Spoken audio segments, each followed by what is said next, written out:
मनुष्य सफल सेतेबेले होइथाए जेतेबेले से दुनिया को नहीं बरम निजको बदलैबा पाई चेष्टा करिथाए सेतेबेले मनुष्य सफल होइथाए। नमस्कार बंधुगण, आपण मानंकु मोर ही चैनल को स्वागत। आजिर एही ज्योतिष कार्यक्रम विचाराशर व्यक्तिविशेष मानक पाई बहुत गुरुत्वपूर्ण अछि।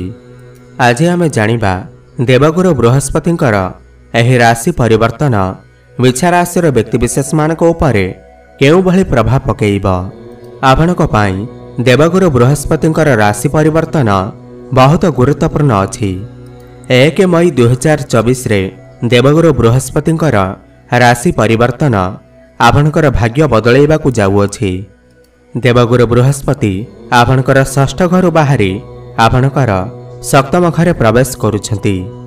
1 मई 2024 रु नै करी 14 मई 2025 पर्यंत देवगुरु बृहस्पति आपणकर सप्तम भावरे रहिबे।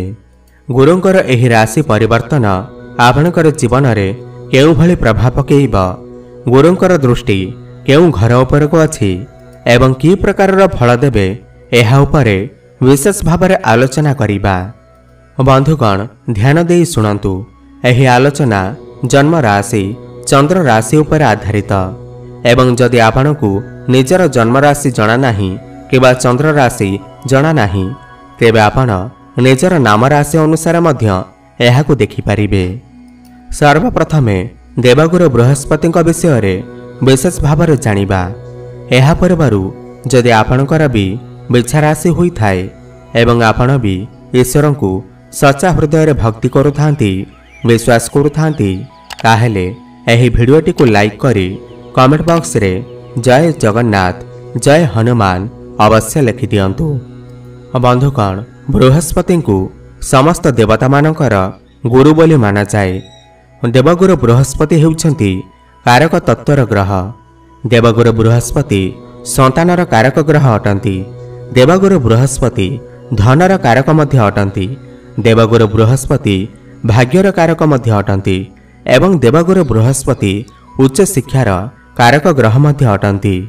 एवं आपणकर मनरे ईश्वरंक प्रति केते भल पाइबा अछि, केते भक्ति अछि एवं केते आध्यात्मिकता अछि ताहा सबु देवगुरु बृहस्पतिंक ठारो जणा जाई थाए। चलंतु एबे जानिबा गुरुंकर राशि परिवर्तन आपणकू की प्रकारर फल देब। राशि चक्र रे अष्टम राशि हेउछि बिच्छा राशि। आपणक राशि ठारू देवगुरु बृहस्पति सप्तम भावरे चलन करिबे। 1 मई 2024 रे गुरु आपणकर सप्तम घर को प्रवेश करिबे एवं सप्तम घर होई थाए आपणकर वैवाहिक जीवनर घर, दाम्पत्य जीवनर घर, आपणकर जीवन साथींकर घर एवं सप्तम घर विवाहर मध्य होई थाए। गुरु आपणकर द्वितीय एवं पंचम भावर अधिपति होई करी आपणकर विवाह स्थान रे बसिछंती। तो सबुठार अधिक भल आपणकर विवाह को नहीं अछि। विवाहर जदि कोनोसी समस्या देखा देउथिला तेबे ताहा एबे दूर होइजिब। जो विचाराशर व्यक्तिविशेष माने विवाह करि नाहंती सेमानकर विवाहर जोग मध्य बनुअछि। बंधुगण सप्तम घर मध्य डेली इनकम र होई थाए।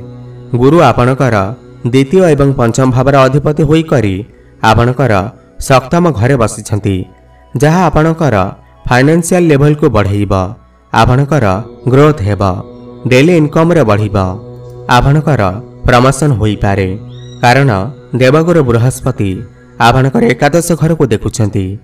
एथिपाई आपणकर फाइनेंशियल बहुत भल रहिब। सप्तम घर को गुरु आसिले आपणकर लव रिलेशनशिप को भी बहुत मजबूत बनेइबे। पंचमर स्वामी आगरु आपणकर षष्ठ घरे थिले माने देवगुरु बृहस्पति आगुर आपणकर षष्ठ घरे थिले, सेथिपाई आपणकर प्रेम जीवन रे बहुत समस्या देखा देउथिला। किंतु एबे पंचमर स्वामी आपणकर सप्तमर थिबारु आपणकर प्रेम जीवन रे शुभफल प्राप्ति हेब। एही समय विद्यार्थी मानक पाई बहुत भल रहिब। देवगुरु बृहस्पति ज्ञानर कारक ग्रह होइथिबारु तेबे गुरुंकर दृष्टि विषय आलोचना करिबा जदि गुरुंकर दृष्टि आपणकर एकादश घर को पड़ुअछि एवं एकादश घर होई थाए आपणकर बड़ भाई एवं भौणीर घर होई थाए एवं एकादश घर आपणकर इच्छार भाव होता है। यह समय मध्य आपणकर फोकस प्रॉफिट उपर रहिबा। आपणकु लाभ मध्य प्राप्ति हेब।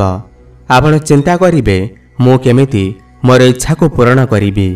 प्रॉफिट मध्य हासिल करिवे। गुरु जो भी घर को देखि थांती सही घर को एक्टिव करि देई थांती, सही घरर वृद्धि करि देई थांती।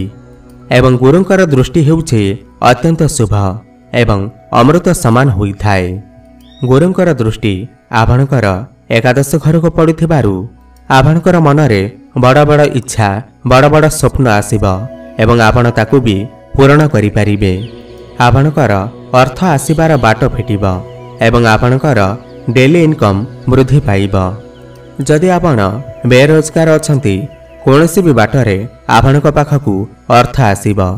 एवं गोटिए कथार ध्यान दियंतु, गुरु एठारे शत्रुंक घर को चलन करुछंती। गुरु एठारे आपणक पाई वैवाहिक जीवनर कारक, किंतु शत्रुंक घरे थिबारु आपण दुई जनक मध्यरे बेले बेले मिसअंडरस्टैंडिंग देखा देई पारे। वैवाहिक जीवन रे बेले बेले मन मनांतर देखा देई पारे। जदि पार्टनरशिप व्यवसाय करने को चाहते तेबे जत्नर सहित करंतु, बहुत भाविचिंती की करंतु, नचेत सामना वाला आपणकर फायदा उठेई पारे। काहा उपरे भी अंधा भली विश्वास करंतु नाही। गुरु एठारे आपणकर राशि को देखुचंती, माने आपणकर प्रथम भाव को देखुचंती। पूरा 12 वर्ष परे गुरु आपणकर सप्तम घर को आसिछंती एवं आपणकर प्रथम भाव को देखुचंती। गुरु आपणकर राशि को देखुथिबारु आपणको मान सम्मान प्राप्ति हेब। समाज रे आपणकर नेम फेम बढ़िब। गुरु हेउछंती ज्ञानर कारक। आपणक भितरे मैच्योरिटी लेवल को बढ़ाइबे। एवं चंद्र हेउछंती मनर कारक ग्रह। गुरुंकर दृष्टि आमर मन उपर पड़ुअछि। समाज विरोधी कार्यरु आपणको बंचाइबे। गुरु एठारे आपणको आध्यात्मिकता आड़ को नहीं जिबे। आपण एही समय मध्यरे कोनोसी धार्मिक कार्य मध्य करि पारंती, धार्मिक यात्रा मध्य करि पारंती। गुरुंकर दृष्टि मध्य आपणकर तृतीय घर उपर पड़ुअछि। जो माने ऑनलाइन बा डिजिटल काम करुछंती तेबे गुरु एठारे आपणको शुभफल प्रदान करिवे। जदि आपण मार्केटिंग करुछंती, फील्ड वर्क करुछंती, टीम लीडर अछंती तेठारे गुरु आपणको बहुत शुभफल प्रदान करिवे। आपण एही समय मध्यरे कोनोसी सामाजिक कार्य मध्य करि पारंती बा समाज रे आपणकर मान सम्मान वृद्धि पाइबार जोग बनुअछि। कार्य सफलता आपण हासिल करिवे। आपण एही समय रे किछि भल काम करि पारंती। गुरु एठारे आपण को बसाइबे नाही, कोनोसी ना कोनोसी कार्य करिबा को देबे एवं काम कार्य को नहीं आपण को शुभफल प्राप्ति हेब। एहा पूर्वरु गुरु आपणकर द्वादश घर को देखुथिले, सेतिपाई आपणकर अननेसेसरी खर्च हेउथिला। एबे ताहा धीरे धीरे कंट्रोल को आसी जिवो एवं आपणकर एकादश घर उपरे गुरुंकर दृष्टि रहुथिबारु आपणकु लाभ प्राप्ति हेबार मध्य जोग बनुअछि। एवं गुरुंकर सप्तम घर को चलन हेउथिबारु जो माने व्यापार वाणिज्य करुछंती, बंधुगण सप्तम घर मध्य बिजनेस एवं व्यापार वाणिज्यर होइथाए। जो माने व्यापार वाणिज्य करुछंती सेमानक पई समय बहुत भल अछि। गुरुंकर एही राशि परिवर्तन आपणकर व्यापार रे उन्नति आनिब, व्यापार रे ग्रोथ आसिब, आपणकर डेली इनकम बढ़िब। व्यापार को नहीं नुआ नुआ आइडिया आपणक मन रे आसी पारे। आपण कोनोसी नुआ व्यापार वाणिज्य आरंभ करि पारंती, जहा आपणको भविष्य रे सुनिश्चित सफलता प्रदान करिब। बंधुगण पंचम घरर स्वामी आपणकर सप्तम घरे अछंती, तो एही समय रे आपणकर प्रेम जीवन बहुत मजबूत हेब। आपण जदि काहाकू भल पाउछंती किबा प्रेम करुछंती तेबे ताहा एही समय मध्यरे विवाहर रूप नहीं पारे। तेबे विद्यार्थी मानक पाई मध्य एही समय बहुत भल अछि। जदि विद्यार्थी माने एही समय मध्यरे अधिक चेष्टा बा परिश्रम करिवे तेबे सेमानकू अत्यंत शुभफल प्राप्ति हेब। विद्या क्षेत्र रे अनेक परिवर्तन आसिब। आपण विद्या क्षेत्र रे बहुत उन्नति करिवे। आपणकर ज्ञान बढ़िब। गुरुंकर दृष्टि एकादश भाव पर पड़ुथिबारु जदि आपण पूर्वरु କିଛି ମନ ଭିତରେ ଭାବୁଥିଲେ କି ମୁଁ ଏହି ଜିନିଷ କିଣିବି, ଫୋନ୍ଟା କିଣିବି କି ଗାଡ଼ି ମୋଟର କିଣିବି, ତେବେ ଆପଣଙ୍କର ଏହି ଇଚ୍ଛା ଏବେ ପୂରଣ ହେବାକୁ ଯାଉଅଛି। ତେବେ ଯାହା ବି ଅଶୁଭତ୍ୱ ଅଛି ବା ଅସୁବିଧା ଅଛି ତାକୁ ଦୂର କରିବା ପାଇଁ ମୁଁ ଆପଣଙ୍କୁ କିଛି ଉପାୟ କହୁଛି, ଯାହାକୁ ସଚ୍ଚା ଭକ୍ତିରେ ଏବଂ ଶ୍ରଦ୍ଧାରେ କରିବା ଦ୍ୱାରା ଆପଣଙ୍କୁ ଶୁଭଫଳ ପ୍ରାପ୍ତି ହୋଇଥାଏ ଏବଂ ସମସ୍ତ ବାଧାବିଘ୍ନ ଦୂର ହୋଇଥାଏ। ତେବେ ବନ୍ଧୁଗଣ, ଗୁରୁଙ୍କର ଶୁଭଫଳ ପ୍ରାପ୍ତି କରିବାକୁ ଚାହୁଁଥିଲେ ଆପଣ ପ୍ରତ୍ୟେକ ଦିନ ମଥାରେ କିମ୍ବା ଆପଣଙ୍କର ନାଭିରେ କେଶର ଚନ୍ଦନର ତିଳକ ଅବଶ୍ୟ ଲଗାନ୍ତୁ। ଯଦି ଆପଣଙ୍କୁ କେଶର ଚନ୍ଦନର ତିଳକ ମିଳୁନାହିଁ ତେବେ ଆପଣ ହଳଦୀରେ କିଛି ଗୁଆ ଘିଅ ମିଶାଇ ଚନ୍ଦନ ଭଳି ପ୍ରସ୍ତୁତ କରି ଆପଣ ଆପଣଙ୍କର ମଥାରେ କିମ୍ବା ନାଭିରେ ଧାରଣ କରନ୍ତୁ। ଏହାଦ୍ୱାରା ଆପଣଙ୍କୁ ଶୁଭଫଳ ପ୍ରାପ୍ତି ହେବ ଏବଂ ଆପଣ ପ୍ରତ୍ୟେକ ଦିନ ବୃହସ୍ପତିଙ୍କର ବୀଜମନ୍ତ୍ରର ଜପ ଅବଶ୍ୟ କରନ୍ତୁ। ବୃହସ୍ପତିଙ୍କର ବୀଜମନ୍ତ୍ର ହେଉଛି ଓମ୍ ଗ୍ରାଂ ଗ୍ରିଂ ଗ୍ରୋଂ ସହ ଗୁରବେ ନମଃ।